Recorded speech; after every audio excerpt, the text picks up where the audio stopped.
ঘরটার কি অবস্থা করছে দেখো এই মহিলাটা। ওখানে এই অবস্থা করার পরে আমরা দুজনে মিলে এটা গুছান লাগতেছে করছে নিজে গুছান লাগতেছে আমারও লোকে কিছু গুলি থাক থাক যাওগা যাওগা তুই যাওগা এই করে যাওগা গেলে গা মন খারাপ করে থাকবো আবার।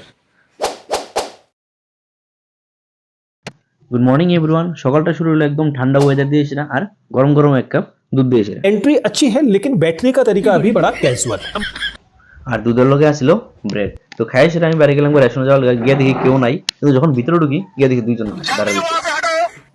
তো তারা বাইকের তাড়াতাড়ি আমি লয়ে এসে আইলাম বাড়িতে। বাড়িতে এসে একটা ভিডিও করতেছিলাম, শোনাই দেখি পেছন দিয়ে আবার এটা ভিডিওটা রেকর্ডিং করে লেছি। আমি এরপরে গেলাম দোকানে গিয়ে কিছুক্ষণ কাজ করার পরে কিছুদিন আগে একজনের একটা ফ্রেম দিয়েছিলাম, তাই খুব ফ্রেমটা ভালো লাগছে, তো তাই আবার আরেকটা ফ্রেমের অর্ডার দিছি। এটা করে এসে বাড়ি স্টুডেন্ট পড়ায় ছুটি দিলাম। ঘুম থেকে উঠতে দেখি মা গরম গরম খোলা পিঠা বানাইছে, তো শুনে আমার খোলা পিঠা আর গুড় নিয়ে এসেছি। তোমরা এখানে এই পিঠাটা কি কো আমার একটু জানাইও। এরপরে দেখো এই অবস্থা ঘরের। আর ওখানে এই অবস্থা করার পরে আমরা দুজনে মিলে এটা গুছান লাগতেছে করছে নিজে গুছান লাগতেছে আমারও লোকে কিছু গুলি থাক থাক যাওগা যাওগা তুই যাওগা এই করে যাওগা গেলে গা মন খারাপ করে থাকবো আবার এই মহিলাটা। এরপরে কিন্তু আমার কাজের থেকে অবসর দিছে না। দেখো বিয়ে যতগুলো প্রেজেন্টেশন পাইছিলাম ফটোগুলো সবগুলো কিন্তু অনেকদিন ধরে আমার কইতেছিল লাগানোর লিগা। তো আমি আজকে সবটি ফটো ফ্রেম লাগাই ফাইনালি এখানে লাগাইয়া দিয়ে দিছি।